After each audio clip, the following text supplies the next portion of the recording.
The September wind cut through the Wyoming valley like a blade, carrying with it the scent of dying leaves and the promise of an early winter. Samuel Cross adjusted his worn leather jacket as he guided his horse down the narrow mountain trail, the same path he'd traveled every week for the past 3 years to collect supplies from the trading post in Cedar Ridge. The silence of the wilderness had become his companion, welcomed, even cherished. It asked nothing of him, demanded no smiles, no conversations, no pretense that life held meaning beyond mere survival. Out here, among the towering pines and granite cliffs, he could exist without the weight of memory pressing against his chest like a stone. But today, something broke that sacred silence. A soft whimper, barely audible above the wind, drifted from somewhere ahead on the trail. Samuel's weathered hands tightened on the reins, his body tensing with an instinct he thought had died with everything else. He'd learned to ignore most sounds in these mountains: the cry of hawks, the rustle of small game, the distant howl of wolves. But this was different. This was human. "Easy, Buck," he murmured to his horse, dismounting with the careful movements of a man whose body bore the scars of hard living. His boots crunched softly on the fallen leaves as he moved forward, following the sound. There, 20 yards ahead, where the trail curved around a massive boulder, he found her. She lay crumpled against the rocky outcropping like a broken doll, her dark hair matted with dirt and leaves, her clothes, a simple blue dress that had seen better days, torn and stained. But it was her eyes that stopped him cold. Even in her weakened state, they held a kind of terror that Samuel recognized all too well, the look of someone who had seen the very worst of what life could offer. She couldn't have been more than 25, though hardship had aged her face beyond her years. Her lips were cracked from thirst, her skin pale beneath the grime, and when she tried to push herself up at the sight of him, her arms trembled with the effort. "Please," she whispered, the word barely escaping her throat. "Please don't. I have nothing left to take." The desperation in her voice hit Samuel like a physical blow. For a moment he stood frozen, memories threatening to surface, other pleas, other desperate voices that he'd failed to answer in time. But then, training older than his grief kicked in, the part of him that had once been a different man entirely. "I'm not here to hurt you," he said, his voice rusty from disuse but surprisingly gentle. "You're safe now." He knelt beside her slowly, careful not to make any sudden movements. Up close, he could see she was dehydrated and probably hadn't eaten in days. Her dress, though dirty, was well made. She wasn't some drifter or outlaw. Something had gone very wrong in her life to leave her here, alone and dying on a mountain trail. "What's your name?" he asked, already shrugging out of his jacket. "Elena," she managed, her voice like autumn leaves. "Elena Rodriguez." "Well, Elena Rodriguez, I'm Samuel Cross, and I'm going to get you somewhere safe." He wrapped his jacket around her thin shoulders. "Can you tell me what happened to you?" Her eyes darted away, and he saw her whole body tense. Whatever had brought her to this place, it wasn't something she was ready to share. That was fine. Samuel understood about secrets too well. "The how doesn't matter right now," he said softly. "What matters is getting you warm and fed. My cabin's about 5 miles from here. Think you can ride?" Elena tried to stand, but her legs gave out immediately. Without hesitation, Samuel caught her, lifting her as easily as he might lift a child. She weighed almost nothing, far too little for a woman her size. "I've got you," he said, and something in his tone seemed to reach her, because for the first time, some of the fear left her eyes. As he settled her onto Buck's saddle and climbed up behind her, Samuel felt something he hadn't experienced in 3 long years: purpose. For the first time since he'd buried his family, someone needed him to be more than just a ghost haunting the mountains. The ride to his cabin passed in near silence, broken only by the steady rhythm of Buck's hooves and Elena's occasional soft gasps when the trail grew rough. Samuel found himself hyper-aware of her presence against him, the way she gradually relaxed into his support, the faint scent of wildflowers that somehow still clung to her hair despite everything she'd endured. When his modest log cabin finally came into view, nestled in a grove of aspens beside a clear mountain stream, Eleanor stirred against him. Is this your home?" she asked. "Has been for 3 years now," Samuel replied, dismounting and helping her down with gentle hands. "It's not much, but it's warm and safe. Now," as he helped her toward the cabin door, supporting most of her weight, Samuel caught a glimpse of his reflection in the window glass. The man looking back at him was still gaunt, still marked by grief, but there was something different in his eyes. Something he thought had died forever in that small cemetery back in Colorado. For the first time in 3 years, Samuel Cross looked like a man with a reason to care whether tomorrow came. The cabin's interior reflected its owner. Sparse, functional, and carefully devoid of anything that might trigger memories. A stone fireplace dominated one wall, with a simple wooden table and 2 chairs positioned nearby. A single bed occupied the far corner, covered with heavy wool blankets. Everything was clean and well-maintained, but it felt more like a way station than a home. Samuel settled Elena into the chair closest to the fireplace, where the embers of his morning fire still glowed. She pulled his jacket tighter around herself, her dark eyes taking in her surroundings with the careful assessment of someone who had learned not to trust easily. "When did you last eat?" Samuel asked, moving to light the oil lamp as the afternoon light began to fade. 2 days, maybe 3.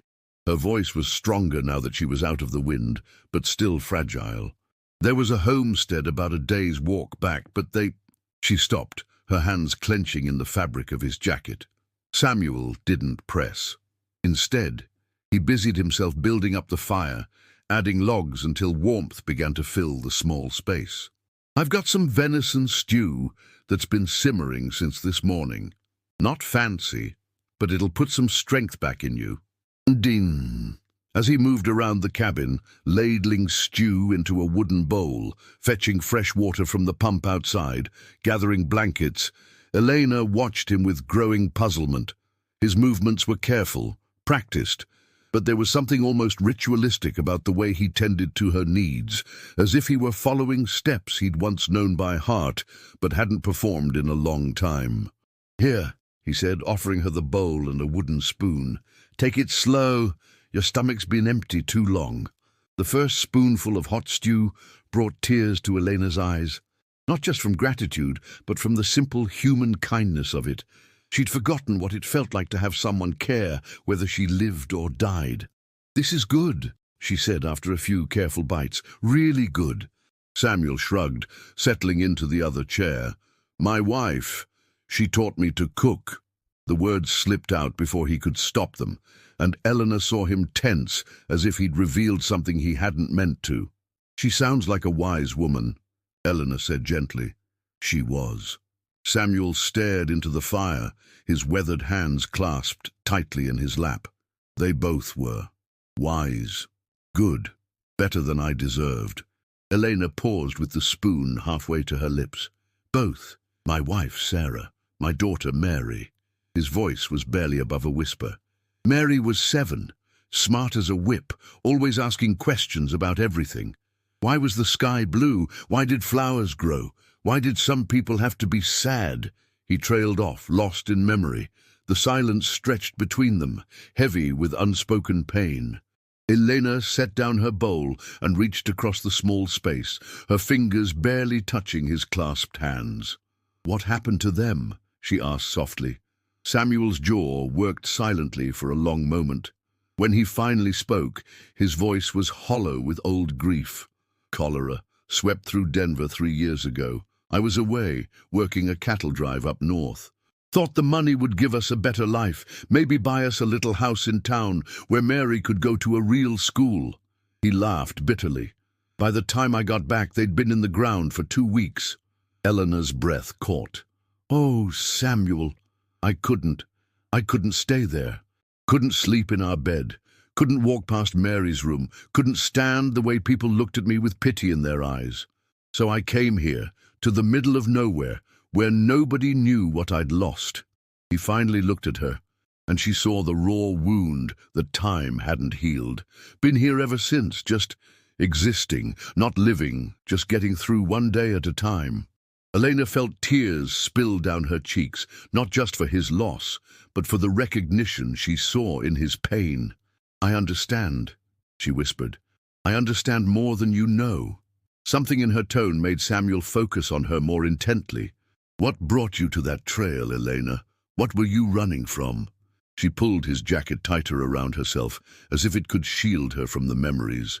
"I was married," she began, her voice barely audible, "to a man named Miguel Rodriguez. He owned a ranch about 50 miles south of here. When I met him, he seemed kind, gentle, said he'd take care of me, protect me." Samuel saw her hands begin to shake and felt a cold anger building in his chest.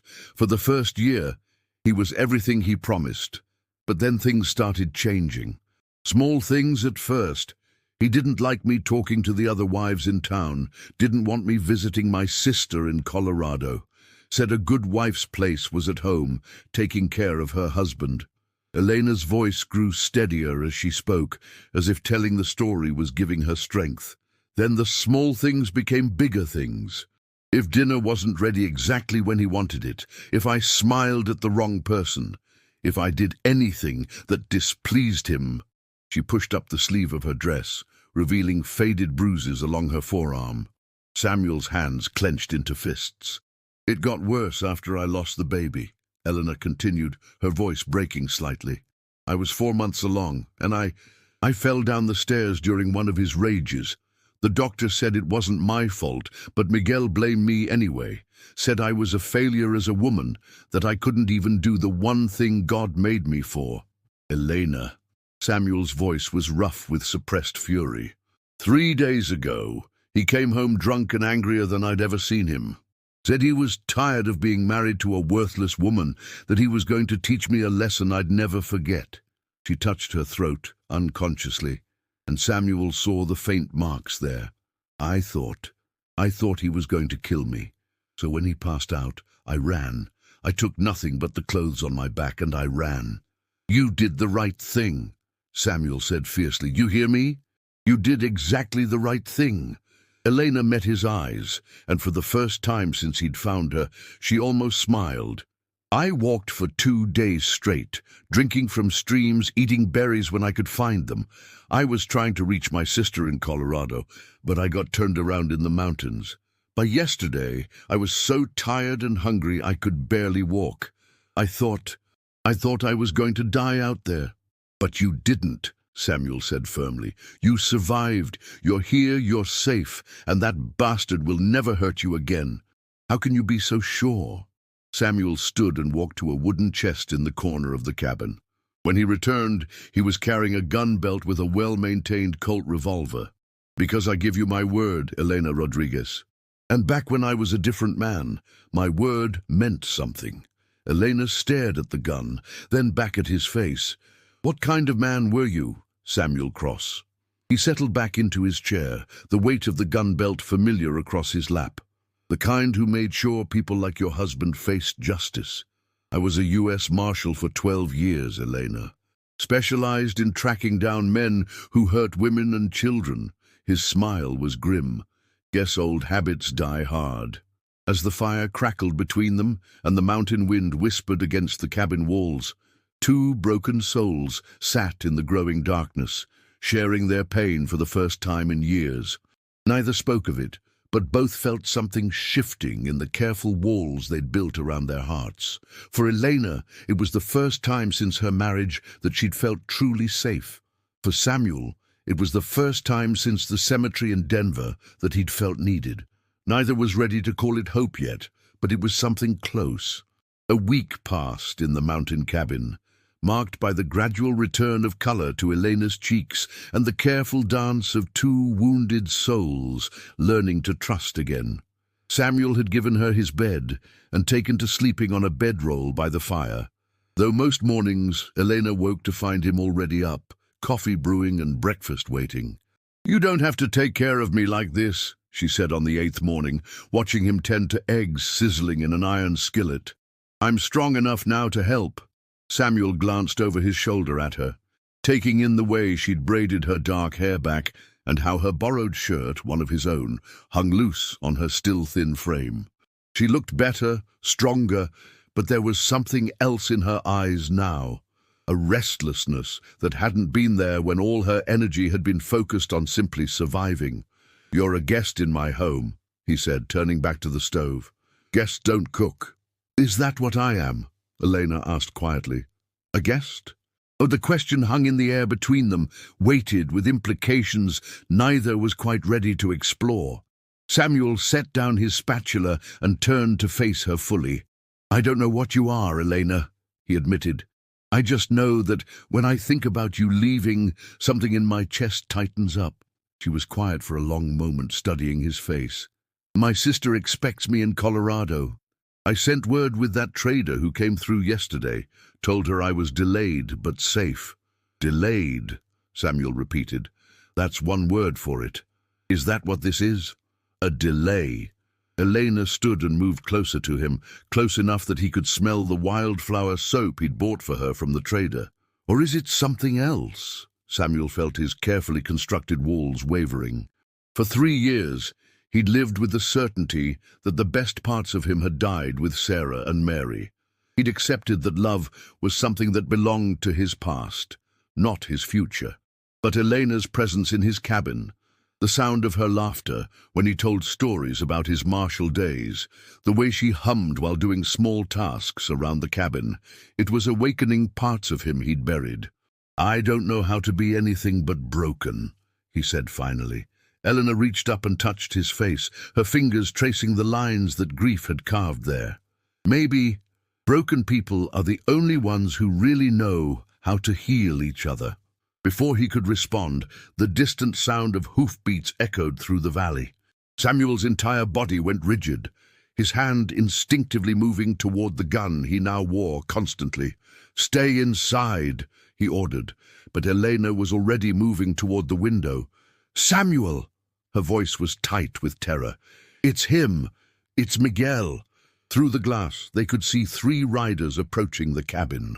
The man in the lead was dark-haired and powerfully built, his face twisted with rage even at a distance. The 2 men flanking him had the look of hired muscle, the kind of men who did unpleasant work for unpleasant money. How did he find me? Elena whispered, backing away from the window. Doesn't matter, Samuel replied, checking his revolver. What matters is that he leaves without you. You don't understand, he'll kill you. He has men, guns. Elena. Samuel caught her shoulders, forcing her to meet his eyes. I've been dead for 3 years.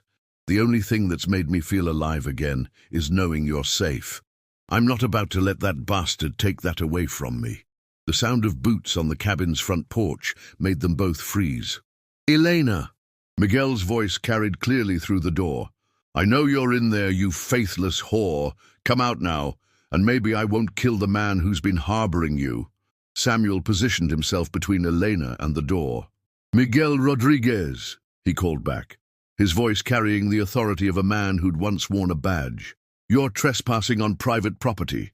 Turn around and ride away, and we'll call this a misunderstanding. Miguel's laughter was harsh and ugly. Private property. You think hiding behind some mountain hermit changes anything? That's my wife in there, and I'm taking her home. Like hell you are, Samuel muttered, then raised his voice. Mrs. Rodriguez is under my protection now. She's not going anywhere she doesn't want to go. Your protection! Miguel's voice dripped with contempt. Old man, you have no idea who you're dealing with. I own half the territorial legislature. I have men, money, influence. What do you have? Samuel smiled grimly. Experience. The crash of the front door being kicked open was followed immediately by gunfire. Samuel had anticipated it, diving to the side and drawing his revolver in one smooth motion while Elena scrambled for cover behind the overturned table. Miguel burst through the doorway with his gun drawn, his 2 men close behind. But Samuel had spent 12 years facing down dangerous men in confined spaces, and muscle memory was a powerful thing. His first shot took down the man on Miguel's left before the hired gun could fully raise his weapon. His second shot shattered the wrist of the man on the right, sending his gun spinning across the floor. Miguel himself dove behind the doorframe, cursing violently. "That was your one warning, Rodriguez," Samuel called out, keeping his gun trained on the door. "Next time I won't aim to wound." "You think you've won something?" Miguel shouted back. "I'll burn this whole mountain down to get what's mine." "She's not yours anymore," Samuel replied, his voice deadly calm. "She stopped being yours the moment you raised your hand to her." Elena, crouched behind the table, watched Samuel with amazement. This wasn't the gentle, grief-stricken man who'd been nursing her back to health. This was someone else entirely, someone dangerous, competent, and utterly fearless. "Miguel!" she called out, her voice stronger than it had been in months. "I'm never coming back. I'd rather die first." "That can be arranged," Miguel snarled. But Samuel heard something in his voice, uncertainty, maybe even fear. Bullies, in Samuel's experience, didn't like it when their victims fought back. "Your men are down, Rodriguez," Samuel said conversationally. "One's bleeding pretty badly. Might want to get him to a doctor. You're outnumbered and outgunned. Cut your losses and ride away." The silence stretched for nearly a minute. Then Miguel's voice filled with venom. "This isn't over, Elena. You belong to me, and I always collect what's mine." Dun! The sound of retreating footsteps and horses being mounted filled the cabin. Samuel waited until the hoofbeats had faded completely before lowering his gun. Elena emerged from behind the table, staring at him with new eyes. "Who are you really, Samuel Cross?" He holstered his revolver, his hand shaking slightly now that the danger had passed. "I told you, I used to be a different man." "No," Eleanor said, moving toward him. "That man, the one who just faced down 3 armed men without blinking, he's not different. He's still there. He's been there all along." Samuel looked at her, this woman who'd stumbled into his life broken and afraid, and somehow managed to wake up parts of him he'd thought were dead forever. "Elena, I love you," she said simply. "I know it's crazy. I know it's too soon. I know we're both damaged goods. But I love you, Samuel Cross, all of you, the marshal, the grieving widower, the man who saved my life." The words hit him like a physical blow. For a moment he couldn't breathe, couldn't think, couldn't do anything but stare at this incredible woman who'd somehow seen past his grief to the man he used to be. "I love you too," he whispered, the admission torn from somewhere deep in his chest. "God help me, Elena, I love you too." When she stepped into his arms, it felt like coming home after years of wandering in the wilderness. And for the first time since he'd stood over 2 small graves in Denver, Samuel Cross allowed himself to believe that maybe, just maybe, it was possible to love again. That night, as Elena slept peacefully in the cabin's single bed, Samuel sat by the dying fire, cleaning his revolver and thinking. The confrontation with Miguel had changed everything. What had been a simple matter of offering sanctuary to a woman in need had become something much more complicated. Miguel Rodriguez wasn't the kind of man to accept defeat gracefully. Samuel had seen his type before. Men who viewed their wives as property, who would go to any lengths to reclaim what they believed belonged to them. He would be back, probably with more men and definitely with more firepower, which meant Samuel had a choice to make. He could load Elena onto Buck tomorrow morning and escort her to her sister in Colorado. It would be the safe play, the smart play. Get her far away from Miguel's reach. Let her start over somewhere new. It would break his heart to watch her go, but it would keep her alive. Or he could ask her to stay, knowing that doing so would paint a target on both their backs. Miguel would never stop coming for her as long as she remained within his reach. There would be more confrontations, more violence, more danger. The sound of footsteps on the cabin floor interrupted his brooding. Elena emerged from the shadowy corner where the bed sat, wrapped in one of his wool blankets. "Can't sleep?" she asked softly. "Too much to think about," Samuel admitted. "Miguel will be back." "I know." Eleanor settled into the chair beside him. "That's why I need to leave." The words hit Samuel like a punch to the gut, even though he'd been expecting them. "Colorado?" "It's the only way to keep you safe," Elena said, her voice steady, despite the tears threatening to spill from her eyes. "I won't let him hurt you because of me." Samuel set down his gun and turned to face her fully. "What if I told you there was another way?" "What do you mean?" "I mean, what if we didn't run from Miguel Rodriguez? What if we dealt with him permanently?" Elena went very still. "Samuel, what are you saying?" "I'm saying that men like your husband don't stop until someone makes them stop. He'll follow you to Colorado, Elena. He'll follow you anywhere because in his mind, you're his property. The only way you'll ever be truly free is if he's no longer a threat. You're talking about killing him."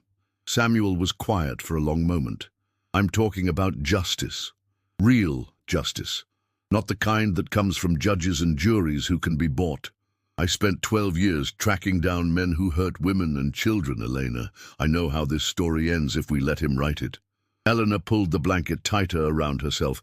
"And if you kill him, what then? You'll be a wanted man. We'll both be running for the rest of our lives. Maybe, or maybe we'll be free." Samuel reached for her hands. "There's something I haven't told you about why I left the Marshal Service." "What?" "I didn't just quit. After Sarah and Mary died, I was forced out." His voice was heavy with old bitterness. "There was a case about 6 months before the cholera outbreak. A rancher named William Garrett who'd been beating his wife and daughter. I arrested him, brought him to trial, watched a jury of his peers find him not guilty because his lawyer claimed the women were lying." Elena felt her stomach turn. "Samuel." And 3 weeks later, both women were found dead. Garrett claimed it was a riding accident, said their horses spooked and threw them into a ravine. But I knew better. I knew he'd killed them for testifying against him. Samuel's hands tightened on hers. "So I paid him a visit one night. Just me, him and my gun. Asked him to confess. Did he?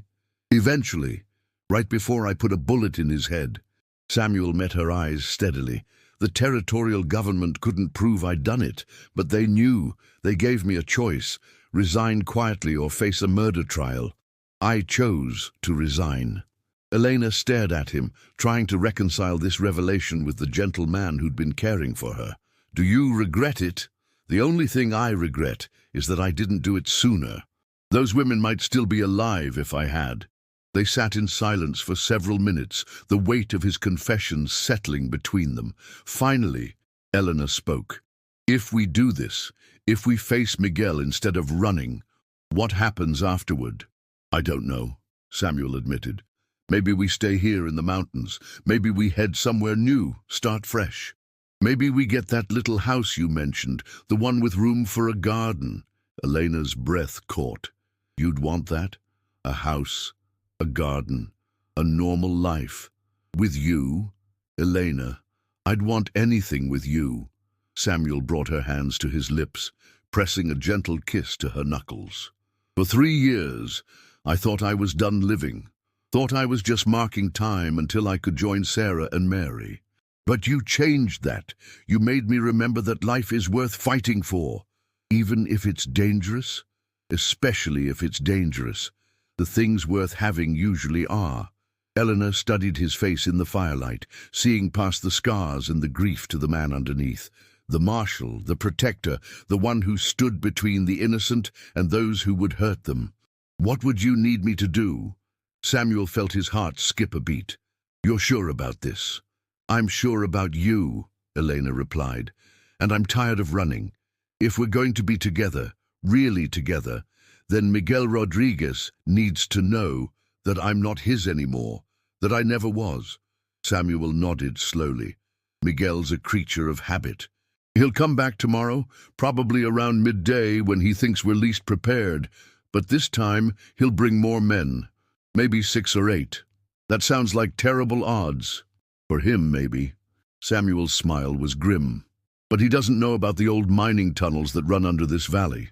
Or the fact that I've spent 3 years mapping every trail, every hiding spot, every strategic position within 10 miles of this cabin. You're talking about an ambush." I'm talking about using the terrain to our advantage, drawing him away from the cabin, away from you, to somewhere I can control the engagement. Samuel squeezed her hands. But Elena, I need you to understand. Once we do this, there's no going back. If word gets out that I killed Miguel Rodriguez, we'll be fugitives. We'll have to disappear, start over somewhere new. Elena was quiet for a long moment, weighing the enormity of what he was proposing. Then slowly she smiled. Samuel Cross. I've been living in fear for so long, I'd forgotten what it felt like to make my own choices. Tomorrow, when Miguel comes, I want to be the one to tell him I'm not afraid anymore. I want to be the one to tell him I choose you. Samuel felt something break open in his chest, not the painful crack of loss that had lived there for 3 years, but something warm and bright and full of possibility. Are you sure? He asked one more time. Eleanor leaned forward and kissed him, soft and sweet and full of promise. When she pulled back, her eyes were shining. I've never been more sure of anything in my life. Outside the cabin, the mountain wind whispered through the pines, carrying with it the scent of approaching winter and the promise of change. Inside, 2 people who'd found each other in the darkest moments of their lives began to plan for a future that neither had dared to imagine. By morning, Miguel Rodriguez would discover that some things, love, hope, the fierce determination of 2 people who'd found their way back to life, were worth fighting for. And Samuel Cross, who'd spent 3 years believing himself dead, would remember what it felt like to have something worth living for again.